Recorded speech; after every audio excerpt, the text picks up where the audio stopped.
Hello বন্ধুরা, আশা করি আপনারা সকলেই খুব ভালো আছেন। আজকে আমাদের চ্যানেলের একটা ঐতিহাসিক দিন। আজকে আমরা প্রথমবারের জন্য হ্যান্ডস অন রিভিউ করব ভিভোর সব থেকে একটা flop phone Vivo V20 AC.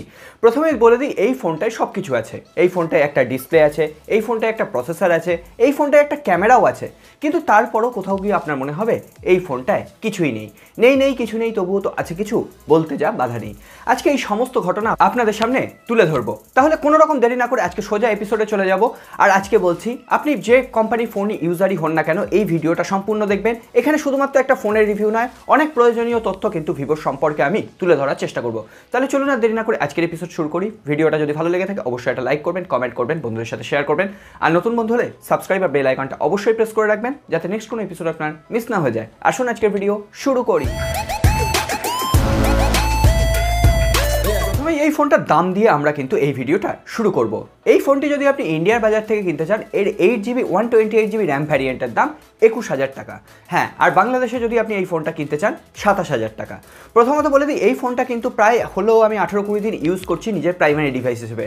আপনারা যারা আমাদের প্রত্যেকটা ভিডিও দেখেন তারা দেখে থাকবেন এই ফোনটির বক্স কিন্তু আমার এইখানে অনেক দিন ধরে রাখা ছিল। তারপরে আমার এই ফোনটাকে রিভিউ করতে এতদিন টাইম লাগছিল কেন? এই ফোনটাকে আমি যথারীতি চেক করছিলাম, যাতে এই ফোনটার সমস্ত দিকগুলো আমি তুলে ধরতে পারি। প্রথমত বলে দিই, 21,000 টাকার প্রাইস পয়েন্টে যখন একটা ফোন, তখন এই ফোনটিকে 21,000 টাকার ফোনের মতোই পারফর্ম করতে হবে। একটা 21,000 টাকার ফোনে যা যা স্পেসিফিকেশন থাকা উচিত, এই ফোনটাতেও সেইগুলো থাকতে হবে। এখন দেখা যাক, আমি প্রথমেই বললাম এই ফোনটিতে সব কিছু আছে, তারপরও কিছু নেই। এরপর আসুন কেন এই কথাটা বললাম সেটা যৌক্তিকতা দিয়ে বুঝিয়ে দিই। প্রথমত বলে দিই, এই ফোনটিতে রয়েছে 6.44 inch full HD plus full view super AMOLED display. অবশ্যই এই প্রাইস পয়েন্টে সেটা কিন্তু নর্মাল ব্যাপার। এছাড়াও এই ডিসপ্লে প্রোটেকশন হিসেবে কোনো রকম কর্নিং গরিলা গ্লাসের প্রোটেকশন নেই। হ্যাঁ, এখানে রয়েছে স্কচ সেন্সেশন গ্লাস প্রোটেকশন। তো এখনও পর্যন্ত কর্নিং গরিলা গ্লাসকে আমরা যতটা ভরসা করতে পারি, এই গ্লাস প্রোটেকশনটাকে কিন্তু ততটা ভরসা করতে পারি না। এরপরে অনেকেই বলবেন এই ফোনটি দেখতে ভালো, ফোনটির আলাদা একটা ইউনিক ডিজাইন আছে। অবশ্যই ফোনটি দেখতে ভালো, অবশ্যই ফোনটি ওয়েটে হালকা, হ্যান্ড ফিলিং ভালো। তবু এই ফোনটিতে রয়েছে এখানে পলিকার্বনেট বডি। হ্যাঁ, 19,000 টাকার প্রাইস পয়েন্টে অনেক কোম্পানি এখনও পর্যন্ত পলিকার্বনেট দিচ্ছে। রিয়েলমি 7 প্রোতে রয়েছে, পোকো X3 দিচ্ছে। ইদানিং পলিকার্বনেটের চলটা আবার বেড়ে উঠেছে। তবুও বলবো এই ফোনটিতে অনেক জায়গায় কম্প্রোমাইজ করতে হচ্ছে, তারপরও এখানে কিন্তু গ্লাস বডি ডিজাইনটা দেওয়া উচিত ছিল। হ্যাঁ, অন্য দিকগুলো যদি ভালো দিত, এখানে পলিকার্বনেটে আমরা পুষিয়ে নিতে পারতাম। এছাড়াও এর ব্যাক প্যানেলে প্রোটেকশন হিসেবে থাকছে, ব্যাক প্যানেল তো পলিকার্বনেট। হ্যাঁ, এখানে একটা কথা আছে জানেন তো, গরুর গাড়ির আবার হেডলাইট। এই ফোনটাও হচ্ছে সেই গরুর গাড়ি, তার আবার হেডলাইট দিয়ে এখানে অ্যামোলেড ডিসপ্লে, এখানে ইন ডিসপ্লে ফিঙ্গারপ্রিন্ট স্ক্যানার সমস্তটা রয়েছে। এগুলো নিয়ে আরেকটু পরে কথা বলছি। এরপরে আসি এই ফোনটার পারফরমেন্সের কথায়। এখানে দেওয়া হয়েছে কোয়ালকম স্ন্যাপড্রাগন 665 প্রসেসর। হ্যাঁ, 12,000 টাকার প্রাইস রেঞ্জের একটা ফোনে এই প্রসেসরটা দিলে মানায় আজকের দিনে এই প্রসেসরের জায়গায় যদি আমি এই প্রাইস পয়েন্টটা দিতাম, তাহলে আমি এখানে কোয়ালকম স্ন্যাপড্রাগন 730G 750G এর মতো প্রসেসর পেতাম সেখানে। আর এক মাস যদি আপনি ওয়েট করতে পারেন, তাহলে এখানে মিডিয়াটেকের ডায়মেনসিটি 800Uর মতো প্রসেসর আপনি কিন্তু এই প্রাইস রেঞ্জে পেয়ে যাবেন। তাহলে বুঝে দেখুন, এই ফোনটাতে আমাকে পারফরমেন্সেও কিন্তু কম্প্রোমাইজ করতে হচ্ছে। হ্যাঁ, ডেলি লাইফে যে অ্যাপ্লিকেশনগুলো আপনি ইউজ করেন সেগুলো আপনি এখানে ঠিকঠাক হ্যান্ডেল করতে পারবেন ঠিকই, তবে আপনি যদি একজন হেভি ইউজার হন, তাহলে কিন্তু এখানে অ্যাপ ক্র্যাশিংয়ের একটা ব্যাপার রয়েছে। হ্যাঁ, আপনি ফেসবুক থেকে হঠাৎ করে টুইটারে যেতে যাবেন, একটু হলেও ল্যাগ করবে। অর্থাৎ ইউজার ইন্টারফেসে কিন্তু আমার যথেষ্ট সমস্যা রয়েছে। এর সাথে সাথে বলি, আজকে অনেক কোম্পানি যেখানে ইউজার ইন্টারফেসকে একটা ব্লোটওয়্যার মুক্ত করার চেষ্টা করছে। আমরা রিয়েলমিকে দেখি, রিয়েলমিকে অবশ্যই প্রশংসা জানাতে হয়, তারা কিন্তু কাস্টমার এবং গ্রাহকদের কথা শোনে। আমরা যেখানে বলছিলাম যে কোনো রকম চাইনিজ অ্যাপ্লিকেশান যেন না দেওয়া হয়, কোনো রকম যেন ব্লোটওয়্যার না দেওয়া হয়, রিয়েলমি কিন্তু তাদের ডিভাইসগুলোতে অনেক ব্লোটওয়্যার দেওয়া কমিয়ে দিয়েছে। হ্যাঁ, ইদানিং স্যামসাং আবার সেটা শুরু করেছে। অবশ্যই স্যামসাংকে নিয়ে একটা জলদি ভিডিও আসছে। স্যামসাং তাদের ইউআইতে অ্যাড দেওয়া শুরু করেছে, এবং সেই ভিভোর ফোনেও কিন্তু এই ধরনের বিভিন্ন ব্লোটওয়্যার রয়েছে। অবশ্যই সেগুলোকে আনইনস্টল করা যাচ্ছে, কিন্তু কিছু অ্যাপ্লিকেশন এমন রয়েছে যেগুলোকে আনইনস্টল করা যাচ্ছে না। সুতরাং আমরা আমাদের ফোনটাকে কেন ডাস্টবিন হিসেবে ইউজ করতে যাব, সেটা আমার বোধগম্য হচ্ছে না। অবশ্যই এছাড়াও ভিভোর যে ফান টাচ ওএস, সেখানে কিন্তু আপডেট আসার একটা সমস্যা রয়েছে। এই কথাগুলো অবশ্যই মানতে হবে। সুতরাং ইউজার এক্সপিরিয়েন্সের ব্যাপারেও কিন্তু এই প্রাইস পয়েন্টে আপনার জন্য বেটার অপশান রয়েছে এই ভিভো V20 এসি ছাড়া। এরপরে যদি আমরা ক্যামেরা সেন্সার নিয়ে কথা বলি, এইখানে ট্রিপল রেয়ার ক্যামেরা রয়েছে, মেনে নেওয়া যায়। আমরা ক্যামেরার মেগাপিক্সেলের হাইপে যাব না, আমরা এখানে কটা ক্যামেরা দেওয়া হয়েছে সেই হাইপেও যাব না। 48 মেগাপিক্সেলের প্রাইমারি ক্যামেরা। হ্যাঁ, এই প্রাইস রেঞ্জে সনি IMX এর যে কোনো সেন্সার কিন্তু আমাদের পাওয়ার যোগ্যতা ছিল, কিন্তু ভিভো V20 এসিতে কী ধরনের সেন্সার ইউজ করা হয়েছে তার কোনো কনফার্মেশন নেই। অ্যাকচুয়ালি এই ফোনটাকে বলা হয় ডিসপ্লে এবং ক্যামেরার জন্য একটা স্পেশালিস্ট ফোন, কিন্তু 48 মেগাপিক্সেলের ক্যামেরায় আমি কোনো রকম স্পেশালিটি লক্ষ্য করিনি। এখানে রিয়েলমি 7 প্রো পোকো X3-র মতোই কিন্তু এটা পারফর্ম করছে, কোনো রকমভাবে এটা এগিয়ে নেই। একমাত্র বলতে পারি হ্যাঁ, কোনো লাইটিং কন্ডিশনে এই ফোনটা বেটার পারফর্ম করছে, কোনো লাইটিং কন্ডিশনে হয়তো Realme 7 pro Samsung Galaxy M51 অনেক বেটার পারফর্ম করছে। এটাও একটা কথা অবশ্যই বলে রাখা উচিত, এর থেকে অনেক বেশি ভালো কাজ করছে স্যামসাং গ্যালাক্সি M51-এর ক্যামেরা সেন্সার।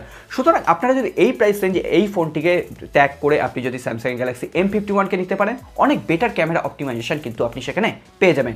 এছাড়াও থাকছে 8 মেগাপিক্সেলের ওয়াইড অ্যাপারচার লেন্স এবং এর সাথে কিন্তু ইমপ্লিমেন্ট করা হয়েছে ম্যাক্রো লেন্সটাকে।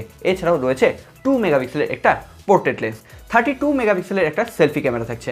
হ্যাঁ, মোটামুটি 32 মেগাপিক্সেল নাম দেওয়া হয়েছে ঠিকই, এবং মোটামুটি আমি কোনো রকম খারাপ বলবো না, ভালোই পারফর্ম করছে 32 মেগাপিক্সেল। এর সাথে সাথে বলবো এর যে ডায়নামিক রেঞ্জ সেটা অ্যাজ এক্সপেক্টেড, যেমন নর্মাল ক্যামেরাগুলো এই প্রাইস রেঞ্জে কাজ করে ঠিক তেমন একদম যে এটাই পারফেক্ট, এটাই 100% আপনাকে ক্যামেরা কোয়ালিটি প্রোভাইড করছে এমন কিচ্ছু নয়। এরপরে যদি আমরা ব্যাটারি সেকশন নিয়ে কথা বলি, এখানে থাকছে 4100 mAh এর ব্যাটারি। হ্যাঁ, আজকের দিনে সব থেকে উইক ব্যাটারি পয়েন্ট। আজকের দিনে যদি আপনি এই ফোনটাকে সারাদিন ইউজ করতে চান, সন্ধ্যাবেলা এসে কিন্তু আমাকে চার্জে গুঁজতে হচ্ছে। এর সাথে সাথে 33 ওয়াটের ফাস্ট চার্জার অ্যাভেলেবেল রয়েছে। মোটামুটি 1 ঘন্টা 5 মিনিটে এই ফোনটা ফুল চার্জ হয়ে যাচ্ছে।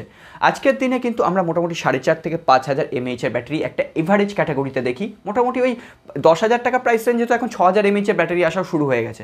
তো সেক্ষেত্রে ব্যাটারিতেও কিন্তু আমাদের কার্পণ্যতা দেখাচ্ছে ভিভো V20 AC। অর্থাৎ এখানে সব কিছুই আছে, কিছুই নেই, একবার আপনি ভেবে দেখুন। তারপরে এই ফোনটা নেওয়ার মতো বোকামির কাজটা আপনি করতেই পারেন। তার উপরে বলবো এই ফোনটাতে কিন্তু সিঙ্গেল স্পিকার দেওয়া হয়েছে। এই প্রাইস রেঞ্জে পোকো X3, রিয়েলমি 7 প্রো এর মতো ফোনগুলোতে কিন্তু আপনি ডুয়েল স্পিকার এখনকার দিনে অ্যাভেলেবেল পেয়ে যাবেন। সুতরাং সাউন্ড কোয়ালিটিতেও কিন্তু আপনাকে কম্প্রোমাইজ করতে হচ্ছে। তাহলে এই ফোনটার দাম এত বেশি কেন? হ্যাঁ, আর এই ফোনটা এত বিক্রি বা হবে কেন সেটাও একটু পরিষ্কার করে নেওয়া যাক। প্রথমত বলে দিই, ভিভো V20 AC কিন্তু অফলাইন মার্কেটে সব থেকে বেশি বিক্রি হবে। এখানে একটা কথা মাথায় রাখবেন, স্যামসাংয়ের ফোন বিক্রি করে যা লাভ, পোকোর ফোন বিক্রি করে যা লাভ, রিয়েলমির ফোন অফলাইনে বিক্রি করে যা লাভ, তার থেকে কিন্তু অনেক বেশি লাভ এই ভিভো V20 AC বিক্রি করে। সেক্ষেত্রে আপনি যখন দোকানে ফোন কিনতে যাবেন এবং আপনি ধরুন ফোনের সম্পর্কে কিছুই বোঝেন না, তখন দোকানি চাইবেন তার লাভের জন্য এই ফোনটাকে আপনাকে গছিয়ে দিতে। সুতরাং আপনি ভালো দেখতে ফোন, 3টে ক্যামেরা রয়েছে, ইন ডিসপ্লে ফিঙ্গারপ্রিন্ট সেন্সর রয়েছে, ট্রিপল কার্ড স্লট রয়েছে, এই সমস্ত ব্যাপার দেখে শুনে আপনি একটা এই ফোন কিনে আনবেন। আর তারপরে 1 মাস ফোনটা ইউজ করার পর এই গানের লাইনগুলোই আপনার আবার মনে আসবে, নেই কিছু নেই, তবুও তো আছে কিছু, বলতে যা বাধা নেই। আশা করছি এর সমস্ত রিয়ালিটি, সমস্ত বাস্তবতা আপনাদের সামনে তুলে ধরতে পেরেছি। একটা ফোন 20,000 টাকা প্রাইস পয়েন্টে আসছে মানেই যে সেই ফোনটা ভালো, এটা একদম নয়।